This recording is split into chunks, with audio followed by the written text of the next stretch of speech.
Pagi hari ini kita akan mendengarkan firman Tuhan dengan judul Anugerah dalam Palungan atau Grace in Manger. Bapak, Ibu, dan Saudara sekalian, saya mau memulai dengan pertanyaan.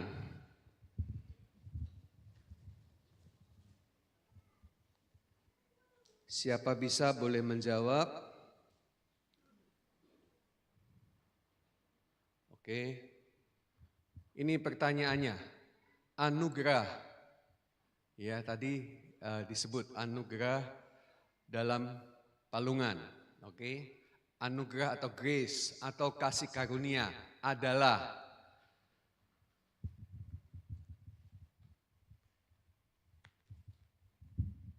saya punya 2 amplop. Di dalam amplop ini ada jawaban terkait dengan anugerah atau kasih karunia. Nah, ada 4 kalimat atau kata-kata pendek saja. Ya. Dan kalau kamu menyebut salah satu di antara 4 itu, kamu boleh menerima hadiah dari saya. Natal selalu dikaitkan dengan hadiah. Makanya di samping pohon Natal ada palungan biasanya. Ya, dan di bawah pohon Natal ada kado-kado, ya. Ini enggak ada kado, ya. Kadonya sudah saudara terima semua. Nah, ini mau saya kasih buat saudara. Tapi ini isinya jawaban, bukan duit. Nah, ini. Nah, sekarang siapa mau menjawab? Anugerah itu apa sih? Kasih karunia itu apa sih? Nah, kalau kita nggak mengetahui ini, kita nggak mungkin dengar firman Tuhan yang berikutnya. Oke, angkat tangan. Nah, siapa namanya? Saya nggak lihat karena tutup. Ya, jawab aja yang keras dari tempat itu. Kalau yang disebutkan ada di sini, ya boleh maju. Apa? Pemberian cuma-cuma. Maju ke depan. Saya belum kenal, ini kelihatan. Apakah ini tamu kita pagi ini? Tamu ya? Oh, sudah 2 kali. Ya, selamat Natal. Coba dibuka, kemudian dibaca. Ya, dari atas. Anugerah adalah pertama pemberian Allah, kedua tidak dapat dibayar dengan uang dan perbuatan baik, ketiga cuma-cuma, keempat diterima dengan iman.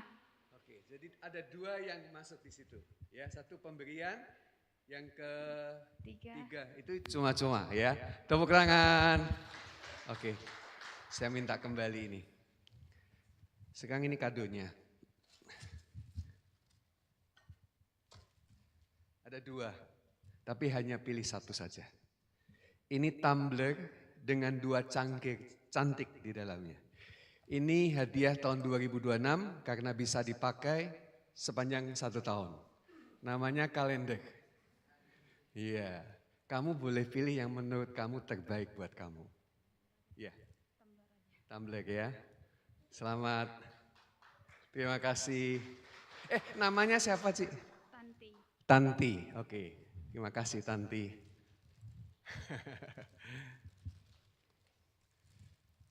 Yang dipilih pasti yang bagus. Padahal isinya yang bagus adalah yang tidak dipilih. Oh, enggak. Nanti ya, ada satu lagi. Bapak, Ibu, dan Saudara sekalian, aku mau menyatakan sekali lagi untuk yang sudah tahu. Dan kepada yang belum tahu, tolong dicatat, tolong diingat karena ini kali yang pertama engkau mendengar tentang anugerah itu apa. Ya, grace itu apa? Satu, pemberian Allah, pemberian Tuhan. Dan pemberian itu kamu gak bisa beli dengan uangmu. Dan kamu juga gak bisa bayar dengan perbuatan baikmu. Itu anugerah. Karena kamu gak bisa bayar, maka ia memberikannya kepadamu dengan Cuma-cuma, katakan sama-sama cuma-cuma. Jangan bilang yang cuma-cuma itu murahan. Karena semua konsep manusia di bumi yang cuma-cuma itu adalah yang sudah tidak dipakai lagi. Tetapi Dia memberikan cuma-cuma kepada setiap kita karena kamu tidak mampu dan tidak bisa bayar. Dan itulah anugerah. Dan yang terakhir, diterima dengan iman. Tanpa iman, anugerah tidak dapat bekerja. Jadi, kalau engkau memahami pemberian yang terbaik dari surga kepada dunia ini, yaitu anaknya yang tunggal, yaitu Yesus Kristus, maka saya mau berkata kepada saudara semua, terimalah itu dengan iman. Bukan dengan imanmu. Karena imanmu tidak stabil. Imanmu up and down. Terimalah dengan iman yang dianugerahkan kepadamu, yaitu iman dari anak Allah, yaitu Yesus Kristus. Selanjutnya, inilah penjelasan tentang kasih karunia.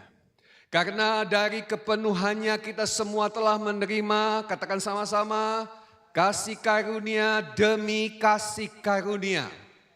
Sebab hukum Taurat diberikan oleh Musa, tetapi sama-sama kasih karunia dan kebenaran datang oleh Yesus Kristus.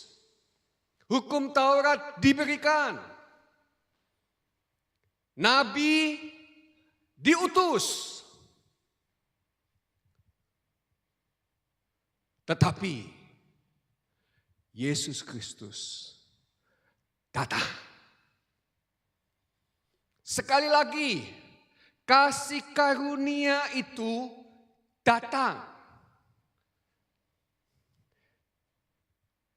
Dan dia lahir di kandang Betlehem. Jadi, kita sekarang menerima pemberian yang terbaik. Ya. Mengapa? Karena dia telah datang. Saudara-saudara, berita tentang Grace in Manger tercatat di dalam Lukas 2 ayat 8 sampai 12. Di daerah itu ada gembala-gembala yang tinggal di padang menjaga kawanan ternak mereka pada waktu malam. Tiba-tiba berdirilah seorang malaikat Tuhan di dekat mereka dan kemuliaan Tuhan bersinar meliputi mereka dan mereka sangat ketakutan. Perhatikan baik-baik, Grace in Manger itu hadir di tengah ketakutan. Saya bisa membayangkan kalau kita sudah biasa hidup dalam gelap dan tidak pernah memahami apa itu terang. Begitu terang datang, langsung terkejut dan takut. Hari ini engkau hidup dalam suasana terang. Ada matahari, ada lampu cahaya. Itu sebabnya sekarang terbalik. Kalau kegelapan tiba-tiba datang, lampu PLN mati, jam 12 malam, kebelet kencing, ada orang-orang yang bilang, ngompol aja lebih baik daripada takut. Saudara-saudara terbalik. Dan saya percaya hari ini engkau punya ketakutan sendiri. Saya enggak tahu apakah ini juga yang kamu pernah pikir dan rasakan. Minggu yang lalu, saya mendapat berita bahwa bank-bank kecil di daerah kena serangan hacker dan uangnya nasabah terbang kemana nggak ngerti, ya. Kalau saya nggak salah ingat, hampir 80 miliar. Saudara, tapi pemerintah bilang, karena itu bank-bank daerahnya milik pemerintah, bilang aman. Tapi siapa yang nombokin? Gitu kan? Ya, enggak usah takut, enggak usah khawatir. Satu hari saya terbersit rasa khawatir dan takut. Manusia Bapak Ibu. Soal perbankan. Sekarang semua hidup gampang, mudah. Kamu bayar pakai QRIS, ya, non tunai. Kamu taruh uang juga enggak di kas, rumahmu, laci, lemarimu. Iya kan? Uangmu di mana Bapak Ibu? Di bank. Ya, yang di dompet kan cuma sedikit saja kan. Yang banyak kan di bank. Pernah membayangkan jika tiba-tiba internet mati? Hari ini kita hidup karena internet Bapak Ibu. Kita terhubung karena internet Bapak Ibu. Malah ada yang nakut-nakuti. Jika satu hari nanti dunia ini sistem keuangannya diatur dan dikendalikan oleh penguasa dunia. Uangmu hari ini gak ada artinya. Serius. Kamu gak pegang uang? Atau kalau ada yang pegang, uang juga gak bisa dibelanjakan? Takut gak Bapak Ibu? Ya, tadinya gak takut Pak, tapi Pak Yakub ngomong malah takut saya sekarang. Loh, firman Tuhan bilang di dunia ini banyak pencuri, ngengat dan karat akan merusakkannya. Tetapi tanamlah, tabunglah hartamu di surga. Ya, amin. Orang bilang, Pak, itu kan untuk yang gak punya uang. Yang punya uang masa bisa ngomong gitu, Pak?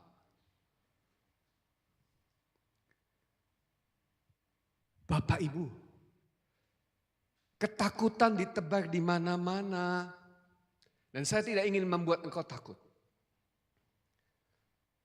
Tapi salah satu sebab yang menjadikan engkau takut, karena engkau tahu takut itu.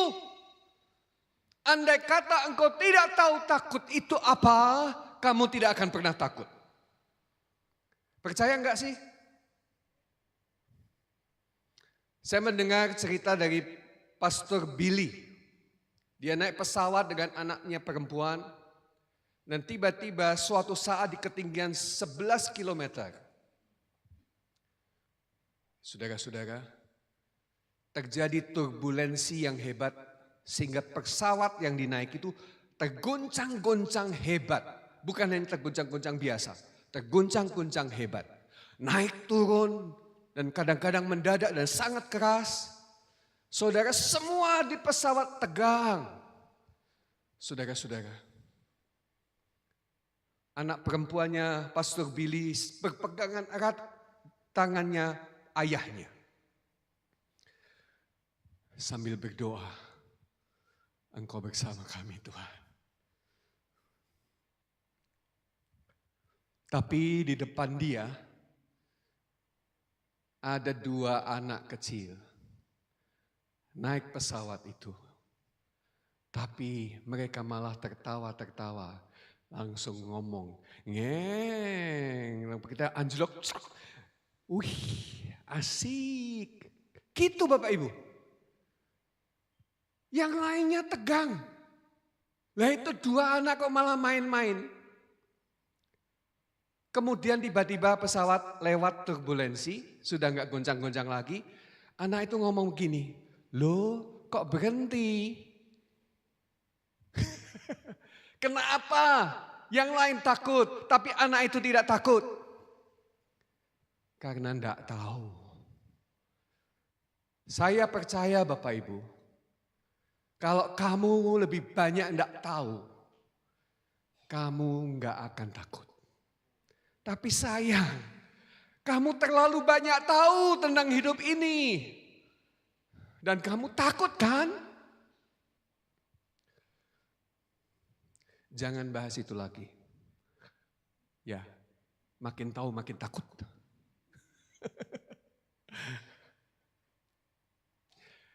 Selanjutnya, tolong diturunkan. Ini nggak bisa. Oke. Lalu kata malaikat itu kepada mereka, jangan takut, sebab sesungguhnya aku memberitakan kepadamu kesukaan besar untuk seluruh bangsa. Jangan takut Bapak Ibu. Berita Natal adalah berita kesukaan. Hari ini engkau datang. Apakah engkau memiliki berita sukacita itu? Jangan takut. Setiap tahun kita mendengar, bukan hanya setiap tahun. Hampir setiap minggu kita dengar kabar baik. Injil kabar baik. Yesus adalah kabar baik.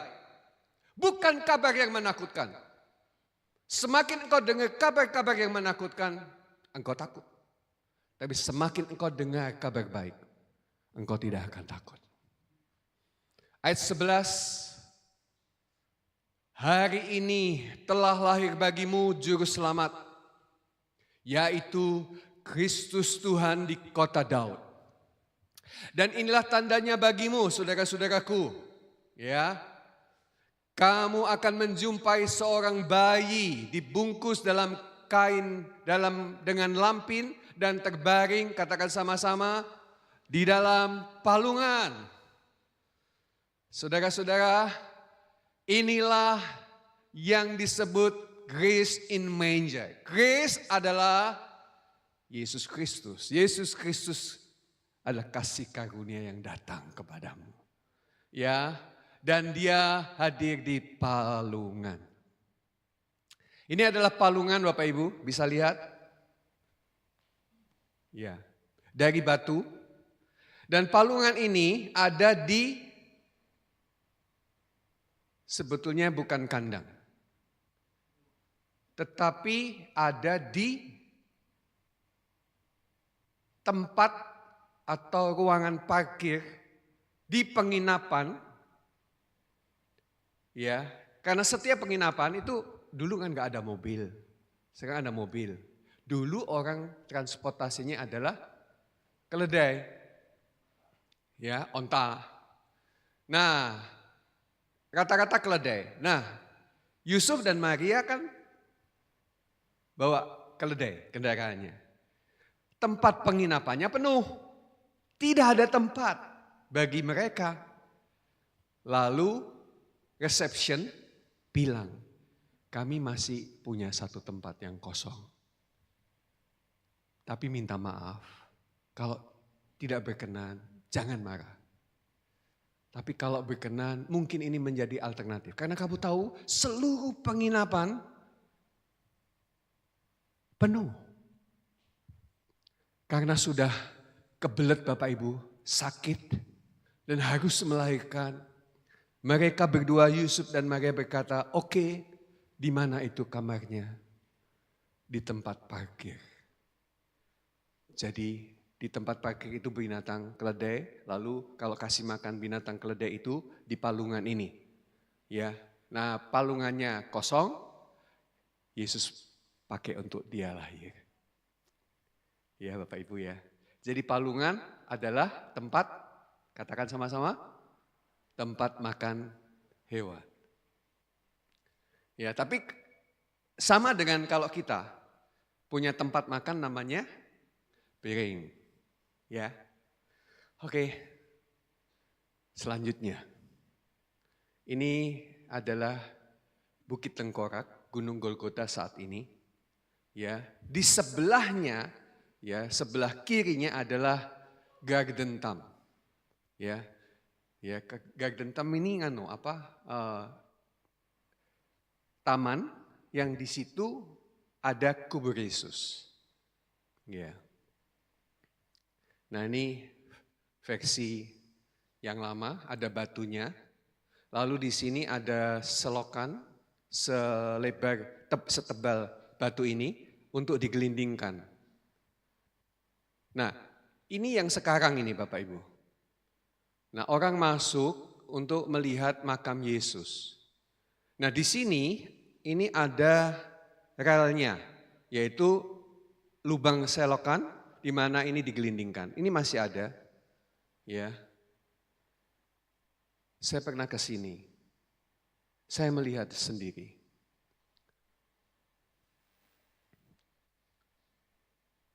Inilah makam Yesus Kristus. Bapak Ibu bisa lihat ini bentuknya seperti apa? Seperti palungan. Jadi kalau kamu melihat bahwa tempat Yesus itu flat, batu, kemudian ada kain kafan yang begitu rapi ditata seperti mezbah, enggak. Ya, ini seperti ini. Jadi ada cekungan di tengahnya dan mayat Yesus diletakkan di dalamnya. Nah, saya heran waktu saya melihat ini, ternyata lahirnya sama matinya dia ada di tempat yang sama. Yaitu batu ya yang berbentuk palungan. Artinya apa Bapak Ibu? Artinya adalah grace anugerah Yesus Kristus itu adalah ini. Tolong di slide-nya diturunkan. Kata Yesus kepada mereka, katakan sama-sama, akulah roti hidup. Roti itu apa? Makanan. Ya kan? Barang siapa datang kepadaku, ia tidak akan lapar lagi. Dan barang siapa percaya kepadaku, ia tidak akan haus lagi. Katakan sama-sama ayat 48, hanya kalimat ini dan 3 kata saja. 1, 2, 3. Akulah roti hidup. Siapa aku di situ? Yesus. Kata aku diganti Yesus. 1, 2, 3. Yesuslah roti hidup. Saudara-saudara, berkali-kali dia mengatakan, aku roti. Sampai 5 kali kalau saya nggak salah hitung dari Yohanes tadi. Ya, jadi Bapak Ibu, dia dilahirkan di palungan dan mati dan direbahkan, dibaringkan di atas bentuk makam seperti palungan itu, menunjukkan kebenaran bahwa benar dia adalah makanan yang sudah turun dari surga. Matius 4 ayat 4. Matius 4 ayat 4. Tetapi Yesus menjawab, ada tertulis manusia hidup bukan dari roti saja, tetapi dari setiap firman yang keluar dari mulut Allah. Saudara-saudara perhatikan baik-baik, saya berharap kalian bisa memahami oleh karena penerangan Roh Kudus akan kebenaran firman ini. Ya, dan menghubungkannya dengan hikmat Tuhan. Turun lagi. Pada mulanya adalah firman, Yohanes 1 ayat 1. Firman itu bersama-sama dengan Allah dan firman itu adalah Allah. Yuk baca sama-sama 1, 2, 3. Firman itu telah menjadi manusia dan diam di antara kita. Siapakah firman yang telah menjadi manusia? Yesus. Jangan makan nasi saja, kata firman Tuhan. Tetapi dari setiap perkataan yang keluar dari mulut Allah.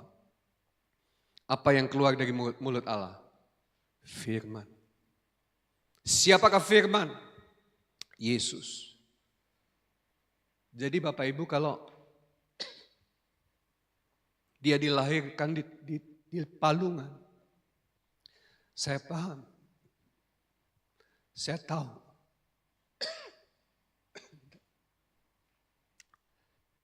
Botol saya ketinggalan di sana.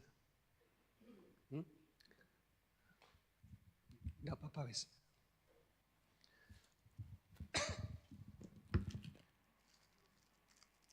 Sebetulnya saya enggak mau menyampaikan.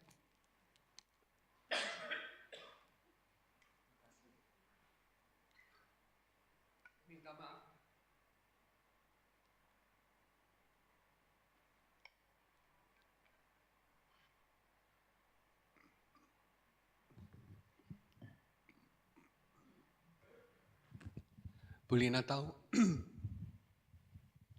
1 bulan ini GERD saya naik. Gara-gara saya pergi ke dokter, salah diagnosis, dikasih antibiotik. Dokter bilang sampai 6 bulan atau 1 tahun. Baru 1,5 bulan. Saya menjalani, asam lambung saya naik. Saya bilang sama dokter, saya nggak bisa minum ini.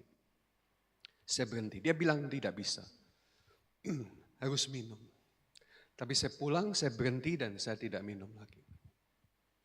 Dan saya pergi ke dokter untuk mencari dokter lain untuk mencari second opinion. Dan ternyata betul-betul salah diagnosa, salah obat, efeknya ke lambung. Tapi setiap mengalami seperti ini, saya selalu diingatkan ya, bahwa oleh bilur Yesus saya sudah sembuh. Ya. Saudara percaya, saya percaya. Walaupun kenyataannya seperti yang saudara lihat ya. Beberapa kali saya khotbah nggak ada masalah, tapi tiba-tiba aja tidak terduga seperti ini. Jadi minta maaf. Saudara-saudara, firman menjadi manusia. Dan manusia itu lahir di palungan. Dan dia mati, dikuburkan dalam bentuk tempat seperti palungan. Dialah firman yang hidup. Itu firman yang kami beritakan, yaitu Yesus Kristus. Saudara-saudara. Jadi, kalau malaikat berkata, jangan kamu takut sebab aku memberitahukan kesukaan besar. Saya berkata kepadamu pada pagi hari ini, jangan lagi takut. Karena Yesus sudah menjadi bagianmu. Ini ada pertanyaan Bapak Ibu. Mengapa jangan takut? Kalau saya tanya saudara, mengapa kamu takut? Kamu macam-macam jawab. Ya. Yang kamu ngerti tentu saja. Yang kamu nggak ngerti, kamu nggak bisa takut. Tapi mengapa jangan takut? Jawabannya ada di sini.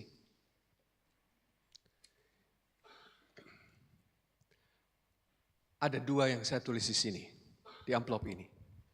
Ya, sudah ngacung. Ini temannya Ibu siapa? Ya.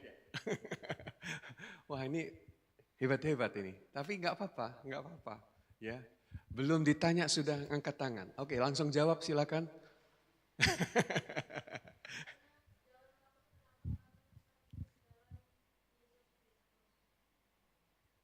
Karena di dalam Yesus Kristus benar, tapi belum ada di dalam 2 kalimat ini. Pilih kata pengganti. Saya tidak takut karena.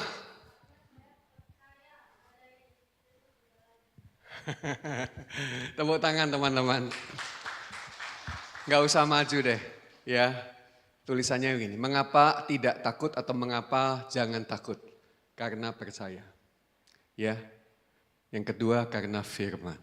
Karena baru saja kita tahu dia roti hidup. Ya. Roti hidup itu adalah firman. Oke. Oh tapi harus menerima hadiahnya, harus maju ding. Iya, apa boleh buat menerima kalender. Ini hadiah untuk 2020. Dan ini dari sponsor bank terbaik di dunia. Selamat dulu ya. Terima kasih untuk jawabannya. Iya. Iya. Namanya? Gabriela. Gabriela. Tinggal di mana? Di sebelah tapi mau pindah ke Ngemplak Simongan, Pak. Tetangga. Wah, terima kasih ya. Tuhan memberkati Gabriela. Saya belum kenal nih, kenalan ya. Kapan toh? Ya, aku yang lupa. Ya, minta maaf ya. Oke, selamat mendapatkan hadiah dari saya. Oke, Tuhan berkati. Dia nggak ragu-ragu untuk menjawab walaupun tahu hadiahnya kalender. Nggak bisa milih, nggak bisa milih. Tapi di dalamnya ada amplop ya, bisa dibuka, dipakai yang di dalam amplop. Oke. Karena percaya, bukan karena tidak tahu. Kamu sebelumnya tidak takut karena tidak tahu. Seperti dua anak kecil yang main-main di pesawat. Main-main ya di pesawat. Turbulensi di atas ketinggian 11.000 km bukan main-main Bapak Ibu. Hanya dia nggak mudeng aja. Hanya dia nggak tahu aja. Makanya dia ngeng. Begitu berhenti, loh kok berhenti? Ya kan? Kamu kalau ada di dalamnya, saya kalau ada di dalamnya ikut tegang juga Bapak Ibu.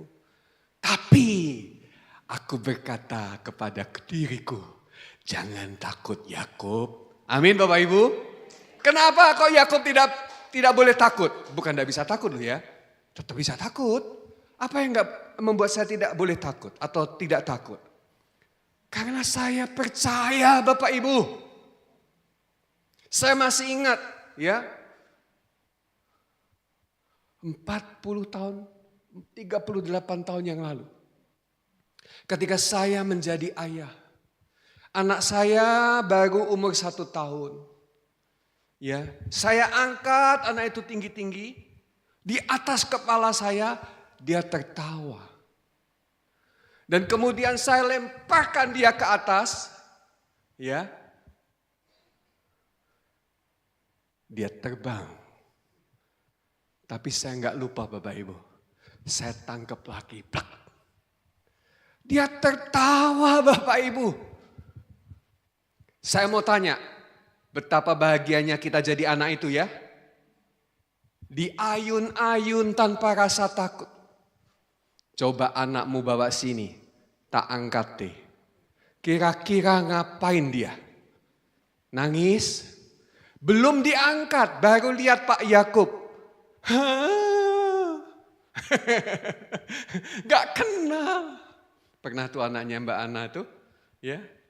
Cuma ya sini, salim. Lari. Takut. Atau karena memang tidak kenal.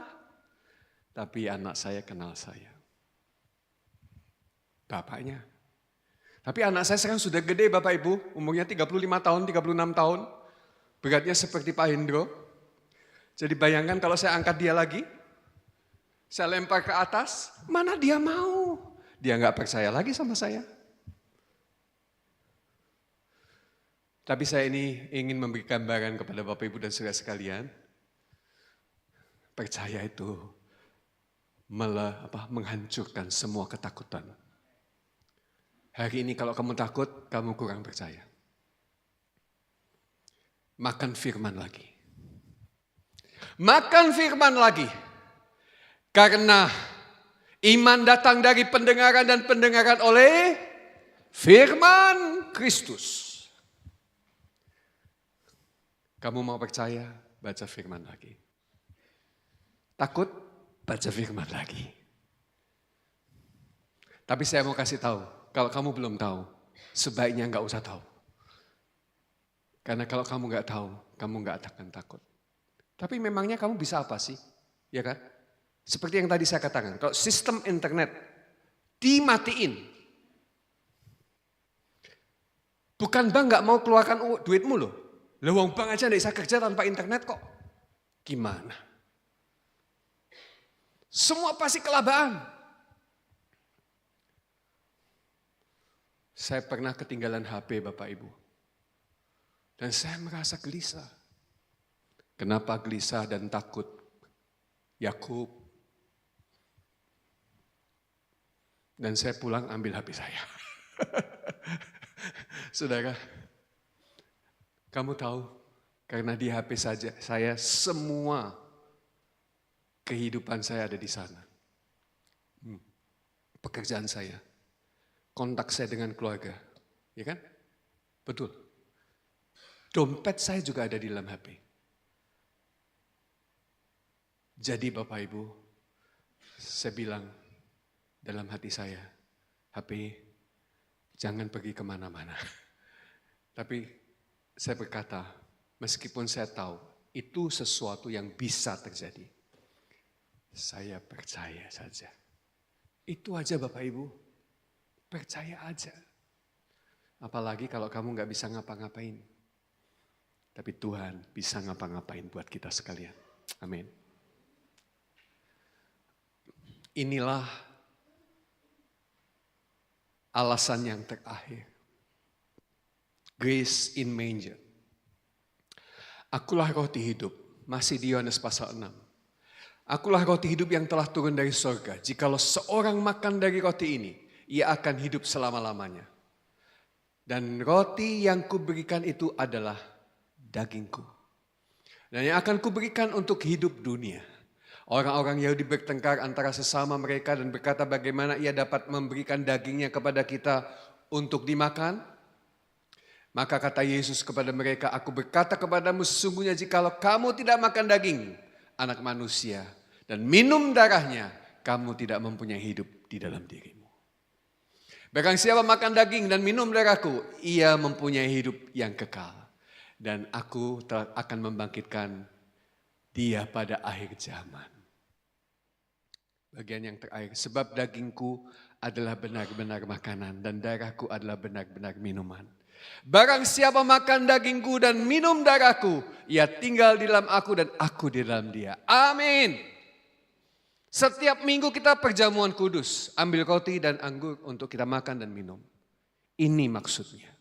Sama seperti Bapa yang hidup mengutus aku dan aku hidup oleh Bapa, demikian juga barang siapa yang memakan aku akan hidup oleh aku.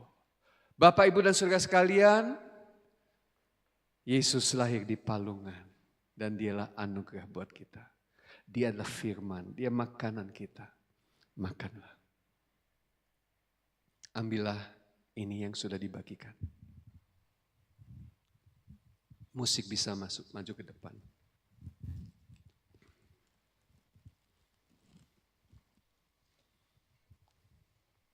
Sudah menerima semua?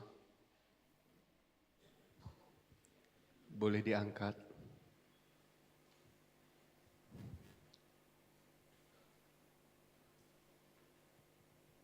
Tetap duduk saja. Nikmati dengan Tuhan yang sudah dianugerahkan kepadamu.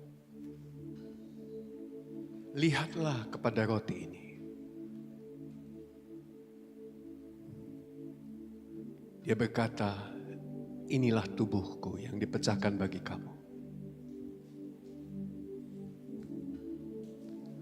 Saudaraku, firman Tuhan berkata, siapa makan dagingku,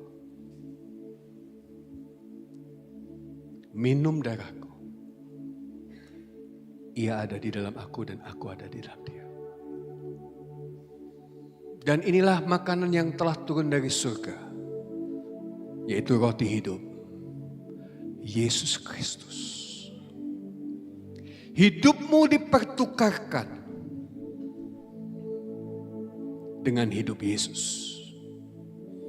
Dia menjadi dosa supaya engkau tidak lagi berdosa, tetapi kudus dan berkenan di hadapan Tuhan. Ia menderita sakit yang hebat, supaya oleh kesakitannya engkau tidak sakit lagi. Ada yang di sini mengalami sakit seperti saya, asam lambung, GERD. Ingatlah, lambung Yesus sudah ditusuk sehingga keluar darah, keluar air, darah. Dan kamu tahu, supaya lambungmu sehat. Semuanya tentang salib, penderitaan Tuhan, kematian Tuhan adalah tentang pertukaran. Substitusi. Jika engkau memiliki rasa takut yang besar hari ini, saudaraku, lihat firman Tuhan berkata, jangan takut. Aku memberitakan kepadamu kesukaan besar. Dan apakah kesukaan besar itu Bapak Ibu, Saudara sekalian? Yesus Kristus telah lahir bagimu Tapi hari ini aku berkata lagi kepadamu, semuanya sudah selesai. Yesus sudah mati bagimu. Dan dia menjadi pengganti engkau. Terimalah dan makanlah tubuh Yesus dengan percaya di dalam nama Tuhan Yesus Kristus. Mari kita makan bersama-sama.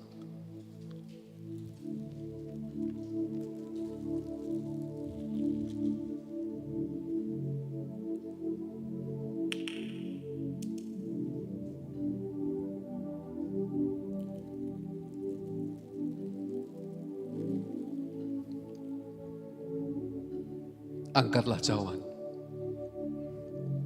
Darahnya tertumpah untuk engkau dan aku. Dia lahir untuk mati, Bapak Ibu. Dia lahir untuk menyelesaikan dan mengenapkan seluruh kehendak Allah bagi kita. Darahnya menguduskan engkau. Jika engkau hari ini ada yang merasa tidak layak di hadapan Tuhan, saya berkata kepadamu, oleh darah Yesus, engkau dilayakkan. Hari ini engkau berkenan kepadanya, engkau sempurna as Jesus is. So are you. Sebagaimana Yesus ada, kudus, tak bercacat, berkenan kepada Bapa, dikasihi Bapa, demikian engkau. Jika engkau percaya, ketakutan akan segera pergi, Bapak Ibu.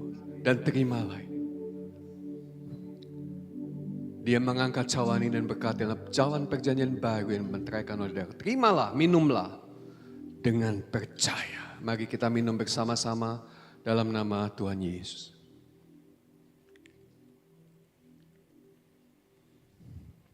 Terima kasih Tuhan. Kami tahu